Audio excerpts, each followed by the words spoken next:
Орой мэдрэг үзэгчтэй MBC News мэдээллийн хөтөлбөрийн мэгмар аргын дугаар эхлэж байна. Мэдээллийн товчхонд анхаарлаа хандуулна.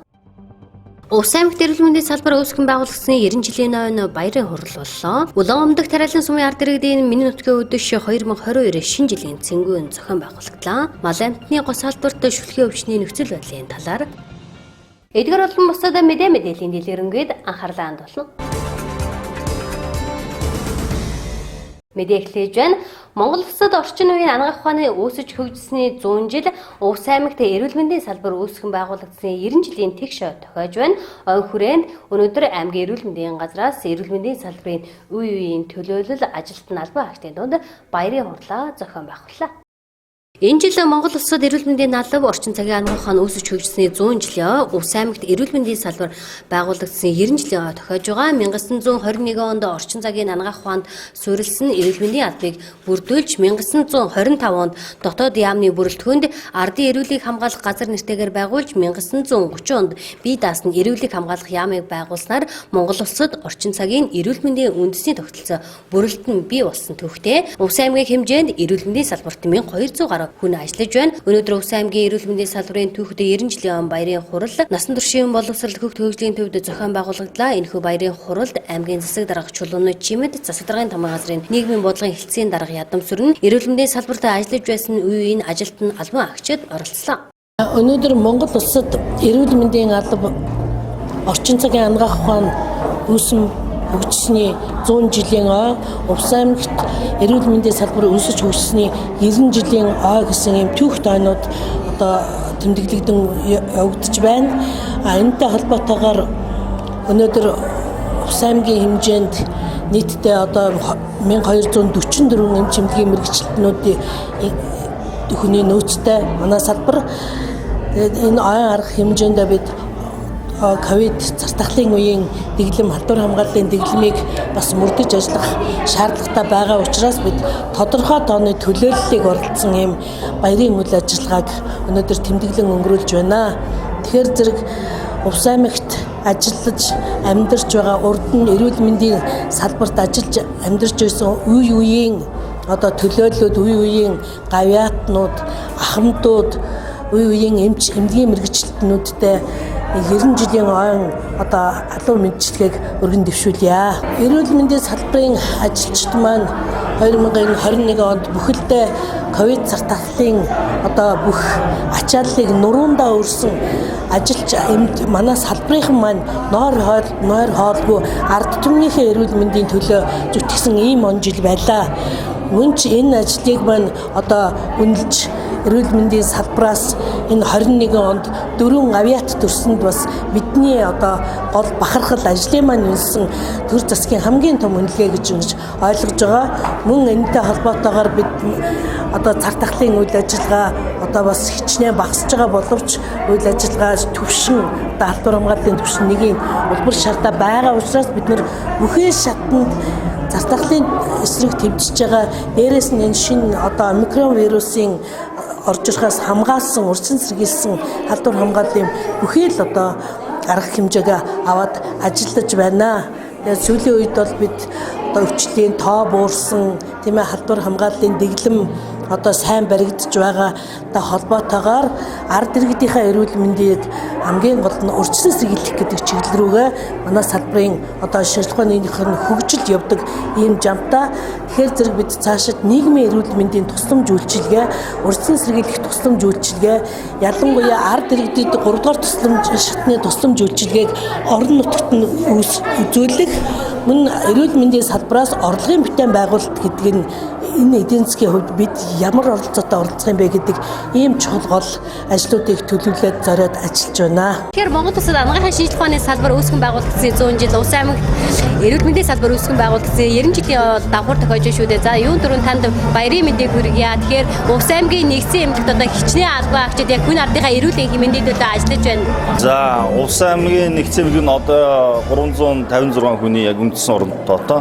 За энэ одоо цар тахалтай холбоотойгоор төр тушаалаар авч ажилласан хүний нөөцийг нэмэх юм бол одоо 420 гаруй одоо ажилчин албан хаагч байна.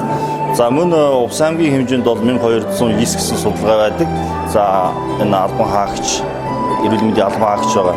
Тэгээд Монгол улсад эрүүл мэндийн алба орчин цагийн анагаах ухаан үүсч өгсөний 100 жил, Увс аймагт эрүүл мэндийн салбар үүсч өгсөний 90 жилийн одоо ойн баярын мэндийг нийт одоо эрүүл мэндийн алба хааж байгаа албан хаагч, эмч, совилогч, ажилтан та бүхэндээ за түүний гэр бүл тийм ээ бүх үр хүүхэд бүх одоо хүмүүс мэдлэгээ дэвшүүлж байна. За мөн 22 онд цаашдаа шинэ он гарч 22 онд ажил бүтээлээр дүүрэн байж хамгийн сайн сайхан бүхнийг хүсэн өрөөж байна. Би энэ Увс аймгийн нэгдсэн эмнэлэгт 37 дахь жилдээ ажиллаж байна. Энэ ажиллаж явах хугацаанд энэ эрүүл мэндийн салбар үүсгэн өгсөхийн зөв эрүүл мэндийн салбарынхаа 90 жилийн өмнө баярт ингээд хүрэлцэн ирээд оролцож байгаадаа баяртай байна. Тэгээ би мэслийн хаалганы сүйтгэгчийг 1985 онд төгсөж ирээд мэслийн хаалганы сүйтгэгчээр одоо 37 дахь жилдээ ажиллаж байна. Энэ ажиллаж явах хугацаа маань их бага хугацаа биш. Сайхан түүхэн замнална. Хөдөлмөрийн баатар хүний гавьяат элэг эмчийн гар дээр ирж ажиллаад утхан сувилагч хоёр маань хүлээн аван ажиллаж ажил амьдралын их туршлагатай болгож мэдээ сайхан ажиллаж бүхий л амьдралын ажлын бүх нөхцөл хөдлөл нь оруулсан. Тэгээд төрхийн хаалганы сувилагчаар их олон жил ажиллаад мэслийн хаалганы амлалторын боолтын сувилагчаар ажиллаж байна. Тэгээд одоо энэ их ажиллаж байгаа энэ арт түмэндээ хамт олондоо бүгдд нь их баярлж байна. Ах トゥ хайны жил өр хүүхдээ баярлаж ингэж явдаг. Тэр засгийн өндөр сайхан шагнал сувилагч нар тусгай мэргэжлийн дундаас анхлан хүртлээ. Энэ маань миний насанд минь тохиолдсон сайхан гавьяа. Тэгээд энэ их нэр их хөдөлмөрийг тэр засаг минь үнэлж хамт олон ах トゥ мэрэгмийн хүндэтгэж олон түмний гүндлэнгээ эдэлж яваад би баяртай байна. Тэгээд арт түмэн хамт олон бүх хүмүүстэй эрүүлийн каз жаргал сайн сайхан бүхнийг хүсэн өрөөж Монгол улсад эрүүл мэндийн алба орчин цагийн анагаах ухаан өсөж хөгжсөний 100 жилийн Увс аймагт эрүүл мэндийн салбар өсөж хөгжсөний 90 жилийн ойн баярын хуралд 18 сумын 200 гаруй төлөөлөгчид оролцлоо. Дараагийн мэдээ Увс аймгийн Тариалан сумын нутгийн зөвлөлөөс Улаангом суманд амьдардаг Тариалан сумын уугуул иргэдийнхээ дунд миний нутгийн үдэш 2022 шинэ жилийн цэнгүүнийг өргөн дэлгэр зохион байгууллаа. Увс аймгийн Тариалан сумын нутгийн зөвлөл 2005 онд Баттуулга даргатаагаар анх байгуулагдаж байсан төвхтэй тус сумын нутгийн зөвлөлөөс Улаангом суманд амьдардаг ард иргэдийнхээ дунд олон жилийг санаачлан олон ажлыг санаачлан зохион байгуулж ирсэн. Энэ жил анхудаага миний нутгийн үдэш 2022 шинэ жилийн цэнгүүнийг өргөн дэлгэр зохион байгууллаа. Шинэ жилийн арга хэмжээнд Тариалан сумын засаг дарга тэгш жаргал иргэдийн төлөөлөгчдийн хурлын дарга хүрэлдээ Тариалан сумын ерөнхий боловсролын сургуулийн захирал Нэмдава Тариалан сумын эрүүл мэндийн төвийн дарга Наран Туянаар хүрэлцэн ирж оролцлоо. За өнөөдөр Увс аймгийн Тариалан сумын Харин сургалтын алт мөнгө Увс аймгийн олон өндөр суугаа Тариалан сумын шилдэг сургалтын өргөжлөсөн зөвлөлийн ард иргэдээс ард түмэнд явж байгаамаа.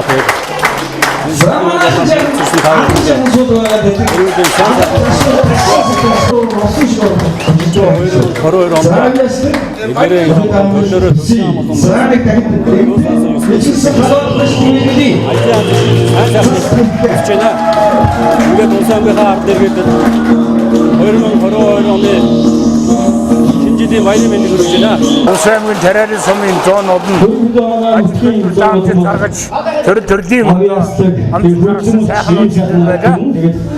Манай бахад сумрын жил ахмад Ингрэбляс Унам тийм болохоор бусад хүмүүст амжилттай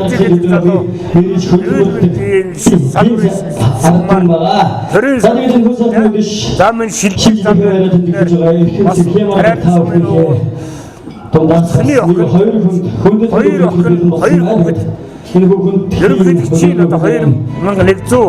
Увс аймгийн Тариалан сумын нутгийн хамрагдаж адаас хэлээр хандлаа. За мөн олон хүн бас төрийн удын талаар Ингрэбляс сайхан амжилтууд гарлаа.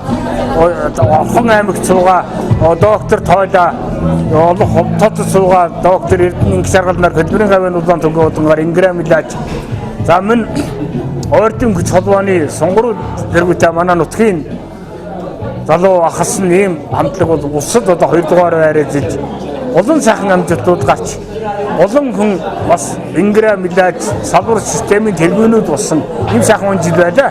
Ингээд 2022 онд урд болсон улс амжилтаа улам ботгож эрүүлийн хажиргалтай байж шинэ ондоо улам их амжилт гаргахыг мөрөөлийг өргөн дэвшүүлж байна. Улаанбамдах тариалан сумын иргэдийн миний нутгийн өдөш 2022 цэнгүний үеэр нутгийнхаа нэрийг гарган салбартаа өрөвдөлтөд ажиллаж байгаа хүмүүсийг шагнаж урамшуулсан юм. Үүнд Увс аймгийн хүндэт тэмдгээр амар нэмэх цогцлман нарыг шагнасан бол худалдаа хөгжлийн салбар үүсэж хөгжсөний ойн тэмдгээр басан сүрэн нарыг нутгийн удирдлагууд шагнаж урамшууллаа.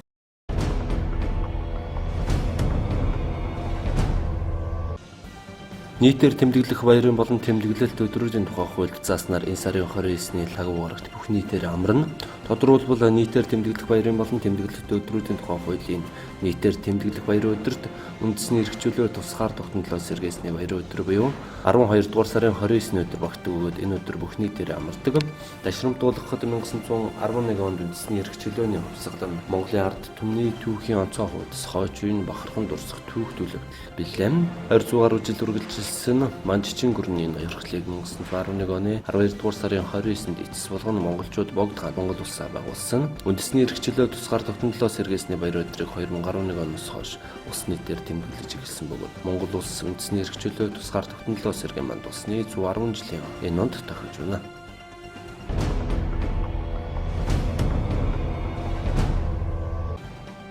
Нийслэлийн онцгой байдлын газрын Баян зүрх дүүргийн онцгой байдлын хилцээний галтүмөр унтрах аврах 35 дугаар ангийн гал сонёгч ахлагч инх баяр нийслэлийн хөдөлмөрийн аврагаар тодорлоо.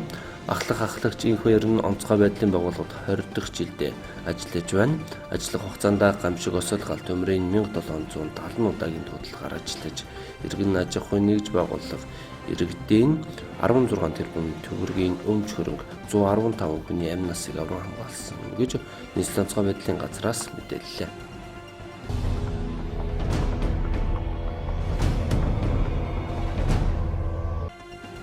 Улсын онцгой комиссийн эрдэмтдийн зөвлөлийн нарийн бичгийн дарга Батбаяр омикрон хувилбар Монгол улсад бүртгэгдэж болзошгүй эрсдлийн талаар мэдээлэл өглөө. Тэрээр гадаадаас ирж байгаа иргэд маш хариуцлагагүй байгаа нь омикрон хувилбар тархах эрсдэл дагуулж байна. Тухайлбал гадаадаас ирээд гэрийн тусгаарлалтанд орсон иргэн 3-4 дахь шинжилгээг өгөх ёстой гэвч дээрх иргэдийн 30% шинжилгээ өгсөн бол үлдсэн 70% шинжилгээ өгөхгүй байна. Энэ хэвээр байвал нөхцөл байдал хүндрэх халдварын тохиолдол нэмэгдэх эрсдэлтэй байна гэсэн юм. Халдварын оргил үеэс 14-өөс 21 хоногийн дараа нас баралтын оргил үе тохиодог. Хугацааны хоцрогдолтой явдаг гэсэн үг. Дельтагийн давлгааны оргил үе 9-р сарын 20-ны орчим тохиосон бол нас баралтын оргил үе 10-р сарын эхний 7 хоног тохиосон. Энэ нь 14-өөс 21 хоногийн дараа байна гэдгийг судлаачид хэлж байгаа. Халдвар төвшин судлалын үндэсний төвийн ерөнхий захирал бэлэг сайхны өгсөн мэдээлэлээр гадаадаас ирж байгаа иргэн PCR шинжилгээгээр COVID-19 халдвартаа тогтоогдвол хувилбарын тандалт хийдэг. Хувилбарын тандалтыг 2 хувилбараар хийдэг. Гэхдээ омикрон хувилбар 30 гаруй удаа мутацид орсон.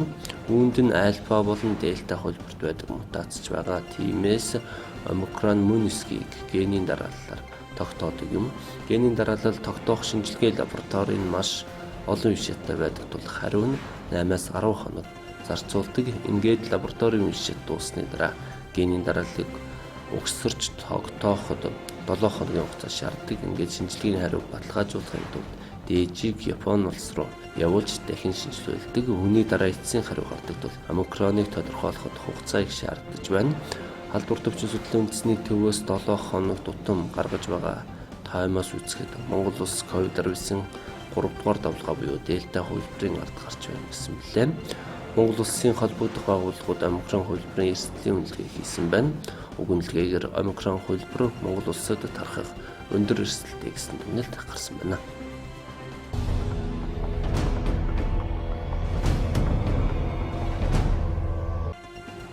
Махны өвчлөлөөс үүдэж нийслэл рүү нэвтрүүлэх махны нийлүүлэлт багасжээ. Худалдаачдын хэлж байгаагаар зүүн аймагуудаас ирэх мах багассан байна. Учир нь тухайн бүс нутагт малын гоц халдварт шүлтгийн тархалт өндөр байгаа юм. Голын эмнэлгийн ерөнхий газраас энэ талаар тодруулахад малын гоц халдварт өвчин бүртгэгдсэн аймаг сумдыг хяналтанд бүрэн авсан. Халдвартаа мах нийслэл рүү нэвтрүүлэх боломжгүй учир нь Нэгдүгээр дахь халдварт өвчин гарсантай холбоотойгоор тогтмол хянал хийж байна. Хоёрдугаарт гарал үүслийн бичгийг айлбартагч байна. Энэ гэрчлэгийг авахд ямар нэгэн ачаал олох хүндрэл байхгүй. Тиймээс малчид мах нийслэл рүү тээвэрлэж байгаа тохиолдолд заавал гарал үүслийн гэрчлэгээд зорчиж байна гэсэн юм. Мөн халдварт өвчин бүртгэгдээд байгаа аймагуудад махны гарал үүслийн гэрчлэгээ олохгүй байгааг онцоллоо.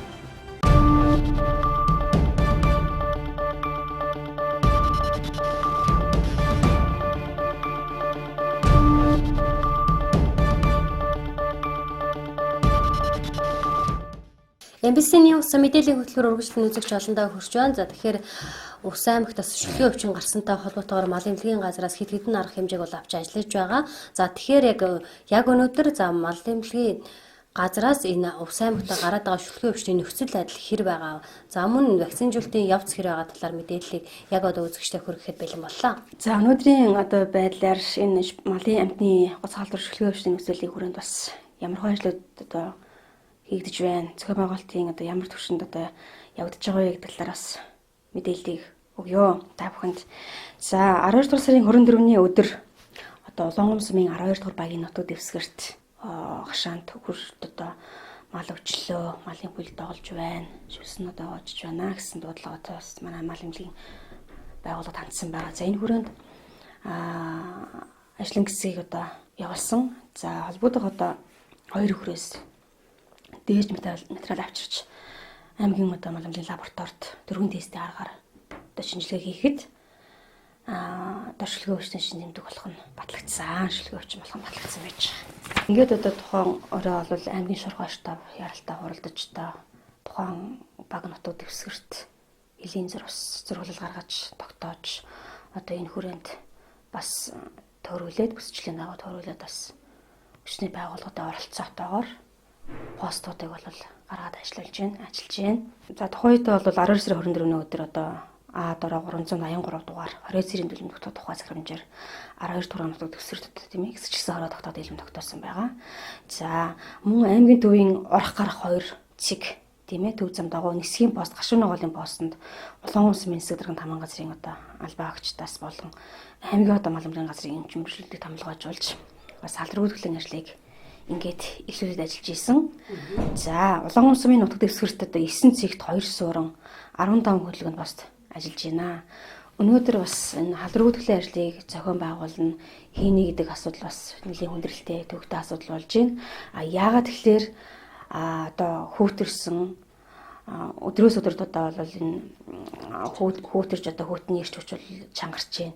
Энтэй холбоотойгоор одоо халдруудгал хийнэ гэдэг ажил бол батлаа болж байна. Бид нэр одоо автомакс тэр мансаржуулагч манангийн аргаар одоо шүршиг тухай одоо орох гарах дайраа өнгөрч байгаа одоо автомашины дугуй ариутгах одоо хүнийг ариутгах гэдэг асуудал бол боломжгүй болчихж байна. Яагаад тэгэхээр одоо гадаа хүүтэн байгаа учраас тухайн одоо шингэн уус мөл манайда зарцах, хүлдэх ийм байдлаар одоо нөхцөл байдлуудад тулгараад ирж байна. За одоо тус сумын эрүүл мэндийн нутгийн одоо брэнд 29 мянган малыг одоо урьдчилан сэргийлэх вакцинжуулалтад одоо хамруулах ажлыг 12 дугаар сарын 25-ны өдрөөс эхлүүлэн 4 чиглэлд одоо 4 ажлын хэсгийг гаргаад өнөөдөр ажиллаад явж байна. За мөн одоо дээрх нөхцөл байдалтай холбоотойгоор одоо аймгийн онцгой комисс оролдож өвчнөдөө одоо тэмцэх урьдчилан сэргийлэх тийм ээ одоо цаашдаа шуурхай одоо ямар одоо ажлуудыг авч хэрэгжүүлэх вэ гэдэг талаараас өргөж даалгаврыг одоо ингээд аваад тус бүртээ ингээд ажиллаад явж байна. Вакцинжуулалтын одоо хувьд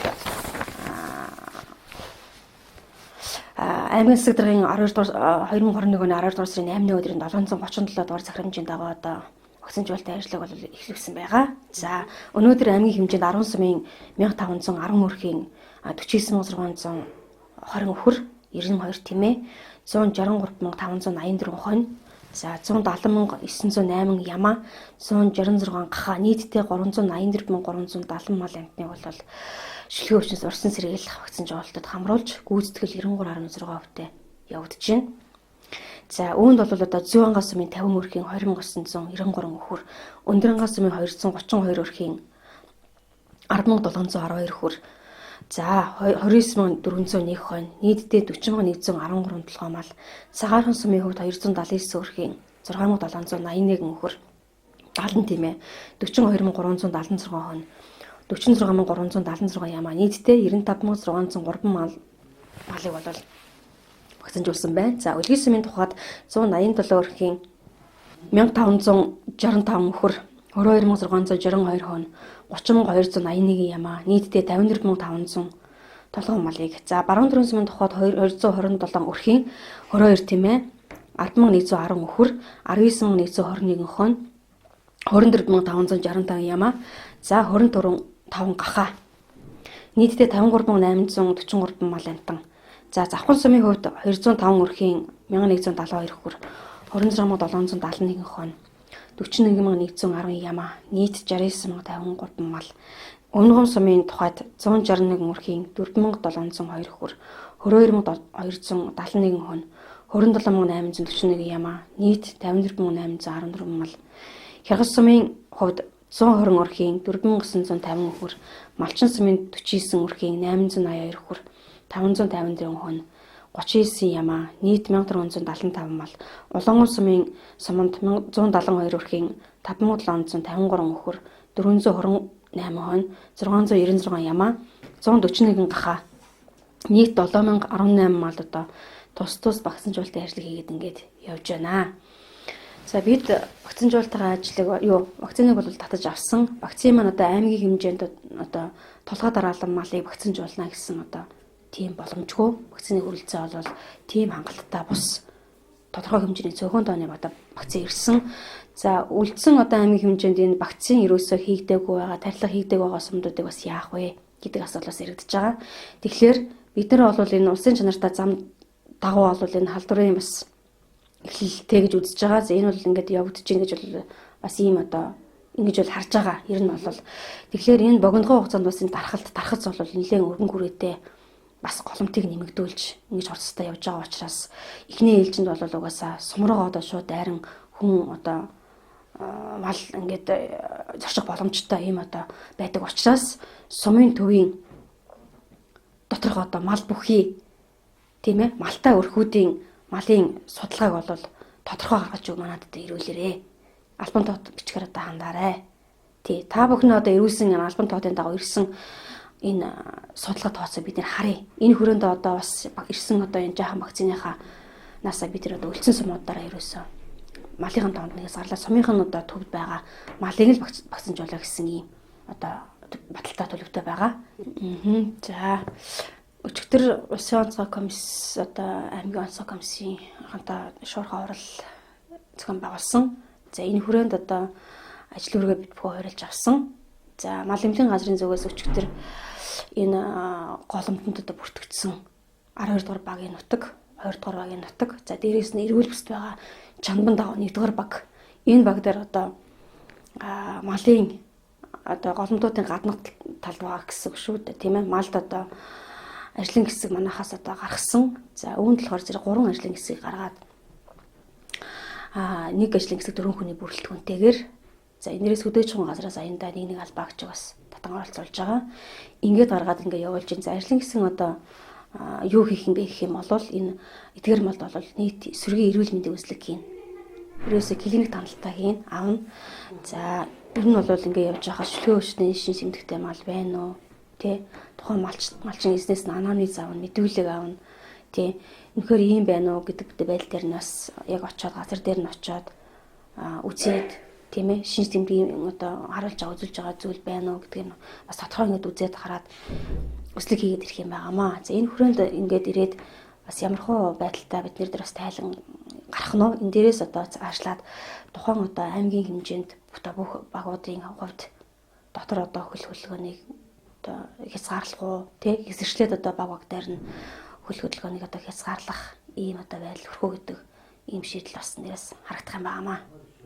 Тэгээд ер нь бол мал эмнэлгийн газрын хувьд одоо ингээ ярихад боловсон гүрчний тал дээр бол бас тийм одоо хангалттай биш байна. Өнөөдөр яг одоо энэ мал амтны госгол шүлхээ өвчнөдөө тэмцэх одоо энэ ажил руу орох юм бол одоо нэлээд өргөн бүрэлдэхүүнтэй байж бид нэрээс ажил өргөө хөөрлж ингэж орох учраас өнөөдөр аймгийн мал амтны газар төвдөө 18 албаагчийн дотор 10 мал эмч байгаа. Тийм. Шинжиж 5 эмч, мөрөглөлтөнд 5 эмч. Энэ хүн чинь бодлогын төвшөнд өөрөөсөө бас ажил дээр одоо ажиллаа төлөвлөн мэдээ тайлан дээрээс суун тийм ээ. Багуудаас одоо дуудлага мэдээлэл нь очиж үзнэ, шинжилгээгээ аавн лабораторид ирж шинжилнэ гэдэг асуудал. За сумдуудаас бид нар бол яа харахгүй анхны шинжилгээ үзүүлээд 100 ангаас сумаас ингээд эхлэхэд бол газраасаа бол удаадар ажлын хэсгийг гаргаад за дээрээс нь одоо энэ арийнхаа энэ хойтлын сумуудаас хувийнхаа одоо мал эмнэлгийн үйлчлэгээ үзүүлж байгаа нэг жимчнээс бол одоо газраас тушаалаар бол хүчээр одоо тийм ээ амшигын одоо хуулийн хүрээнд одоо энэ өссөн байгаа учраас татан оролцуулж ингээд ажиллаж байна. Дайшгсаар ингээд явж гин ажиллал явж гин. Гэлээхтэй бол одоо энэ чинь аймгийн хэмжээнд ороод ирсэн ийм байгаа асуудал одоо суманд байгаа ажиллаж байгаа манай мэрэгчлэнүүд байна одоо сумдал өөр өөрсдийнхөө хүрээнд л одоо арга хэмжээгээ авч тэмцэг үүднээс одоо ажиллаж байгаа учраас бас тэр болгон одоо дуудаад ингэн тэгнэ гэдэг бол асуудал байхгүй байгаа даамаа. Тэгээ ер нь бол цаашдаа бид нар бол хүндрэлтэй байна. Ингээд ирэх юм бол бас хөнгөчний асуудал хомсдолтой. Тэгэхээр чи нэг зайлшгүй одоо голомт руу ороод ингээд яхаар чин тухайн багийн хэмжээр ажиллах хэвээр нэг малын хэмжээтэд энд зайлшгүй одоо байж хэвээр.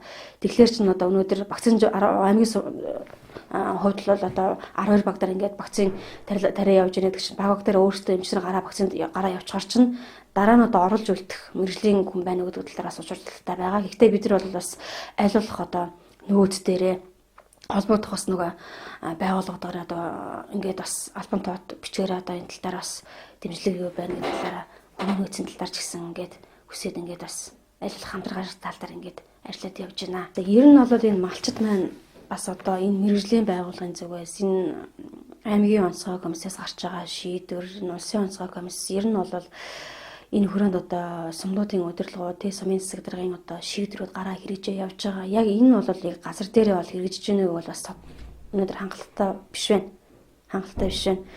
Яг энэ өвчин бол ерөнхийдөө одоо энэ нөхцөл байдлын үед малчд бол өөртөө жинхэнэ үүрэг нь одоо энэ дэр одоо байх хэрэгтэй байхгүй юу? Тэгэхээр энэ хөл хөрөө гэдэг юм л ерөөсөө сайн хорж өгмөр байна. Тий. Яг тухайн өөрсдийнхөө малыг л ерөөсөө цаашаа наашаа гэдэг асуудал байхгүй. Яг л одоо ус бэлчээр нь одоо яаж байна? Байнгын одоо хариулга малдаа тийм ээ харсан. Ингэж л баймар байна л тий. За дээрэс нь одоо энэ улаан сумын тухайд ингээ ярихад чинь хашаашаандаа байдаг энэ айлууд чинь одоо яах юм бэ? Гарч одоо малаа усламаар байна. Бэлчээрт нь гаргамаар гэдэг асуудал ярьж байгаа. Өчигдөр хурал дээр бас ярьж ирсэн. Аймгийн одоо болоод сумын нөөцөөс одоо үсийг одоо бэлтгэе, үсийг хөргүүлье. Тэгнэ. Тийм болохоор зайлшгүй одоо та нар ийм асуудал байхгүй. Өөрөөсөө бол энийг хангаад малынхаа төлөө өсөө бол хашаашаандаа өгнө. Тийм ээ. Усаа бол өөрөөсөө одоо ямар нэгэн байдлаар одоо зөөрлөөд ингээд очиж ирээд ингээд малаа услах байдлаар хашаашаандаа л ерөөсөө малаа тийм ээ гарахгүй маллаач гэдэг байдал одоо хүрэж байгаа. Тэгээ тийм болохоор малчт маань одоо энэ дээр бас өөрөөсөө малаа ингээд хяналттай тий энэ хөл хөдөлгөөнөл ерөөсөө хатуу хурж ижил энэ өвчтний ард бид нар гарахгүй бол энэ хөл хөрөг орчин хүм мал амтны чөлөөтэй одоо явах зорчих байдлаар чинь энэ вирус нь одоо тийм ээ халдварлагдаад халдвар тээгээд бусад одоо эрүүл малтаа ингээд халдвар дамжаах ийм эрсдэл одоо ингэж яваад өнөөдөр ингээд өсөлт байдал ингээд хүндрээд байна гэдгийг л одоо анхааруулмаар байна.